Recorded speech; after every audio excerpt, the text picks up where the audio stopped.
Estudo Bíblico. Série Ouvindo a Voz de Deus. Apresenta estudo número 9. A verdade sobre a morte. A morte é uma inimiga cruel e a maioria das pessoas já sentiu a dor e a tristeza que ela traz. Hoje, no mundo cristão, há muitos ensinos sobre o estado do homem na morte. Alguns creem que os bons, quando morrem, vão direto para o céu. Se não foram pessoas boas, terão um período de férias no purgatório, ou vão direto para o fogo do inferno. Outros acreditam na reencarnação. Vamos ver o que a Bíblia diz. Antes de compreendermos o estado do homem na morte, precisamos saber sobre a origem da vida. O homem é formado por dois ingredientes: pó da terra e fôlego de vida. A união desses dois elementos resulta em vida. Gênesis capítulo 2, verso 7 declara: Então formou o Senhor Deus ao homem do pó da terra, e lhe soprou nas narinas o fôlego de vida, e o homem passou a ser alma vivente. É importante notar que o homem, ao ser criado, não recebeu uma alma, mas tornou-se alma vivente. Isto significa que quando falta um desses dois elementos, pó ou fôlego, a alma morre. Ezequiel afirma claramente em seu livro, no capítulo 18, verso 4, o seguinte: A alma que pecar, essa morrerá. O ensino da imortalidade da alma não tem fundamento bíblico. Segundo Timóteo, capítulo 6, verso 16, afirma que somente Deus possui imortalidade e habita em luz inacessível, a quem homem algum jamais viu e nem é capaz de ver. Gênesis 3, verso 19, afirma: Porque tu és pó, e ao pó tornarás.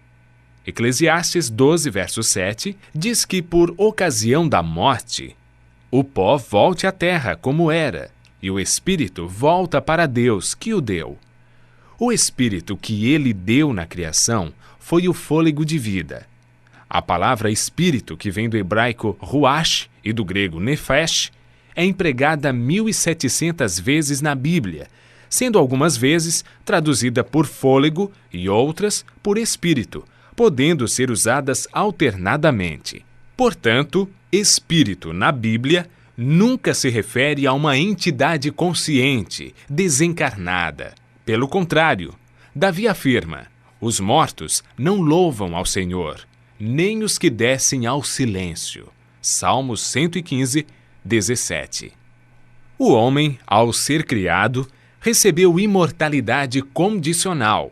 Para mantê-la, deveria viver em obediência.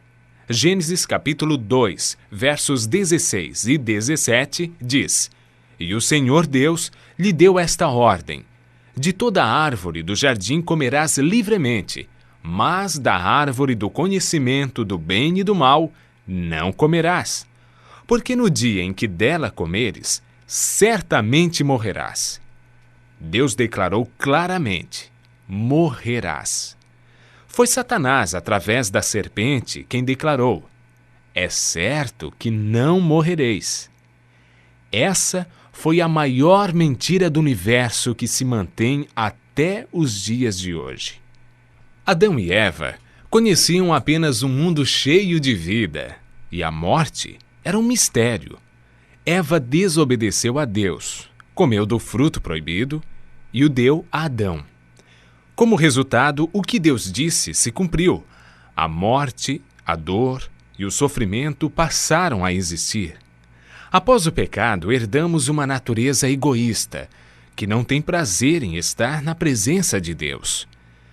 O que a Bíblia ensina sobre o estado do homem na morte? Lemos em Eclesiastes 9, versos 5 e 6. Os vivos sabem que hão de morrer, mas os mortos não sabem coisa nenhuma, nem tampouco terão eles recompensa, porque a sua memória jaz no esquecimento. Amor, ódio e inveja para eles Já pereceram, para sempre não têm eles parte em coisa alguma do que se faz debaixo do sol. A Bíblia diz que os mortos não sabem coisa alguma, portanto, não podem comunicar-se com os seres vivos, nem os vivos com eles. A pessoa, quando morre, permanece na sepultura, em um estado de inconsciência. Jesus considerou a morte como um sono.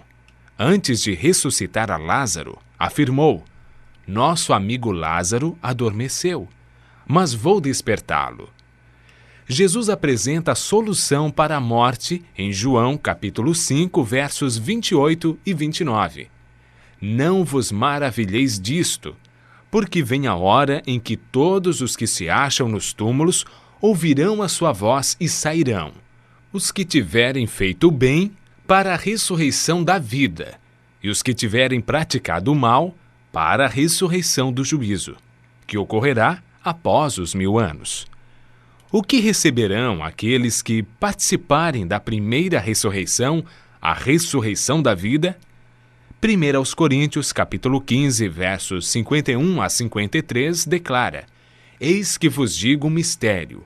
Nem todos dormiremos, mas transformados seremos todos, num momento, num abrir e fechar de olhos, ao ressoar a última trombeta. A trombeta soará, os mortos ressuscitarão incorruptíveis, e nós seremos transformados, porque é necessário que esse corpo corruptível se revista da incorruptibilidade e que o corpo mortal se revista da imortalidade. Desde que o homem pecou, perdeu a imortalidade. Mas, por ocasião da segunda vinda de Cristo, os que o aceitaram como seu Salvador receberão a dádiva da imortalidade conquistada por Jesus na cruz. João afirma, e o testemunho é esse, que Deus nos deu a vida eterna, e esta vida está no seu Filho. Aquele que tem o Filho tem a vida. Aquele que não tem o Filho de Deus não tem a vida. Cristo promete que o vencedor de nenhum modo sofrerá dano da segunda morte. Aqueles que aceitam a Cristo e a salvação que Ele traz experimentarão alegria indescritível por ocasião de sua vinda. Desfrutando felicidade eterna, passarão toda a eternidade em companheirismo com o seu Senhor e Salvador. Continue ouvindo a voz de Deus e obedecendo a sua palavra, e desfrute pela fé a esperança da imortalidade.